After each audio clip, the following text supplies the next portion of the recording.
Lastly, number 5, anong babantayan mo para makaiwas ka sa isang magulong buhay? Guard your feet.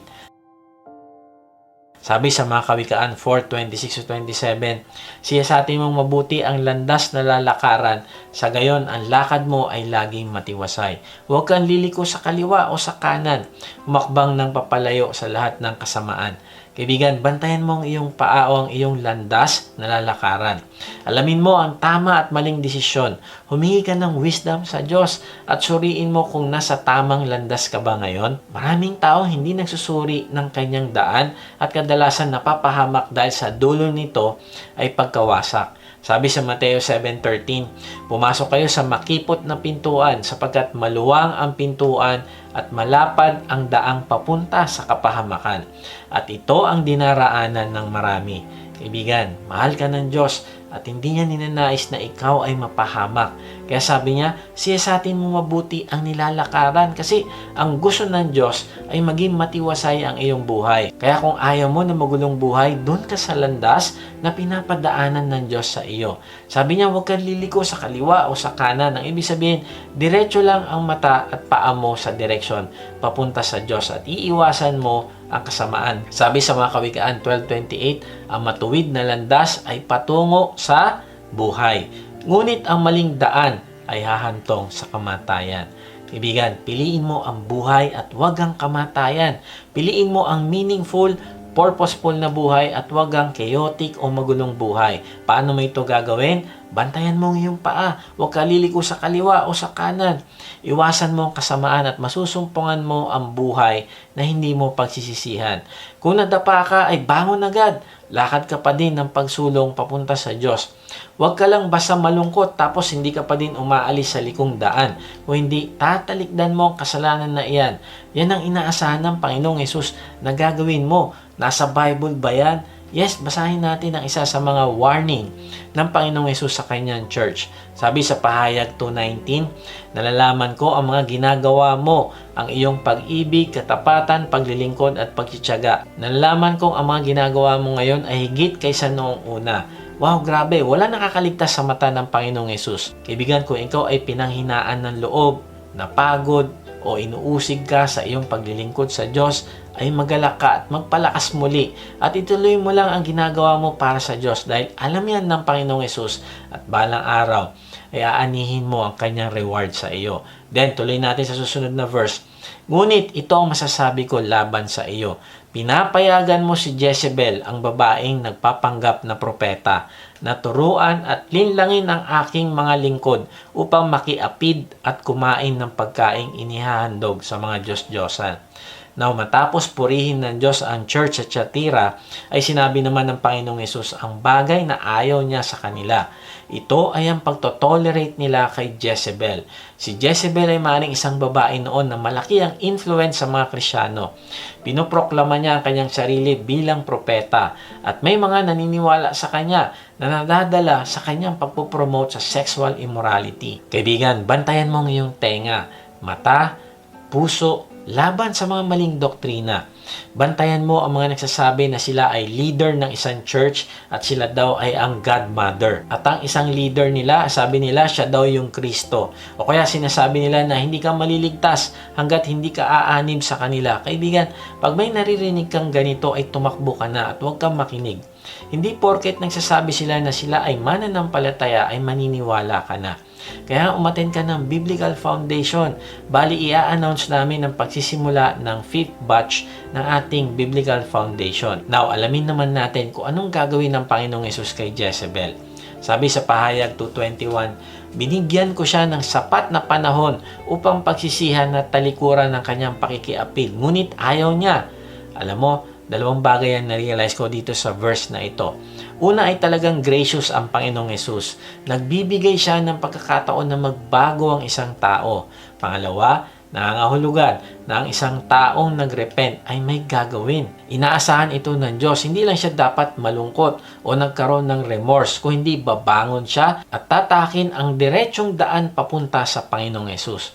Now, dahil ayaw magbago ni Jezebel, hindi siya totoo nagrepent, ay tingnan natin ang judgment ng Panginoong Hesus.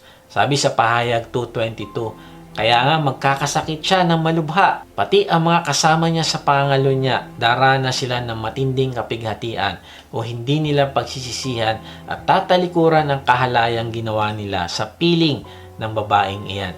Kaibigan, na-realize ko na hindi naman gusto ng Diyos na tayo ay mapahamak. Kaya pinapabantayan niya yung ating lakad. Pero kung ito pa rin ang pinipili natin, ay hahayaan ng Diyos na tayo ay mapahamak upang magising tayo. May nagsasabi na malupit daw ang Diyos dahil hinahayaan niya na mapunta ang tao sa hell. Kaibigan, mali yan. Mahal na mahal ka ng Diyos at ayaw niya mapunta ka sa hell. Pinatunayan niya nung binayaran niya sa krus ang lahat ng iyong kasalanan. Pero hindi kanya pupersahin para manampalataya ka sa kanya at magbago ng landas. Kung hindi, bibigyan kanya ng choice. Pati pamilya mo ay madadamay.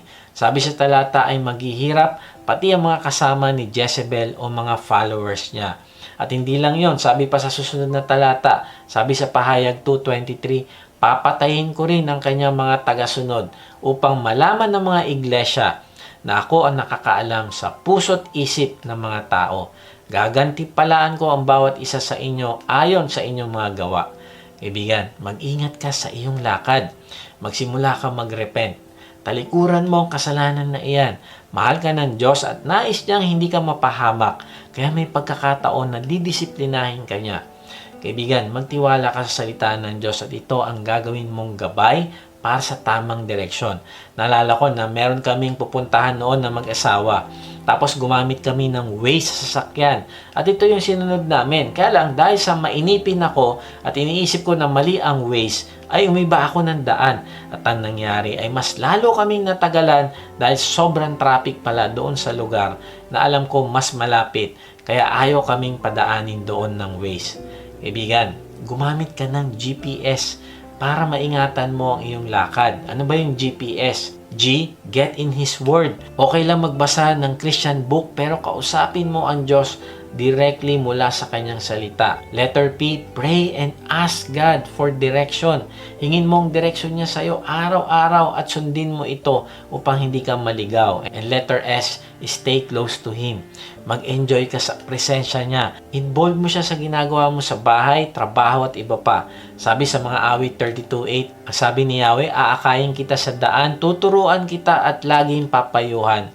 Kaibigan, anong pinapagawa sa iyo ng Diyos na matagal mo nang iniiwasan at ibang daan ang dinadaanan mo? Simulan mo sumunod sa Kanya ngayon. Isuko mo ang buhay mo sa Kanya. Ang unang hakbang na gagawin mo ay manampalataya ka sa Panginoong Hesus na Siya ang nagbayad ng iyong kasalanan sa krus. At kapag ginawa mo ito, ay bibigyan Kanya ng buhay na walang hanggan. Bibigyan Kanya ng bagong simula at Siya mismo ang mananahan sa iyo sa pamamagitan ng banal na Espiritu na magbibigay sa iyo ng kapangyarihan na magbago at sumunod sa direksyon ng Diyos. Kung ito ang gusto mong buhay, ay ipahayag mo sa Panginoong Hesus ang iyong pananampalataya sa pamamagitan ng isang panalangin. Sabihin mo sa Kanya, Panginoong Hesus, inaamin ko po na ako po ay makasalanan.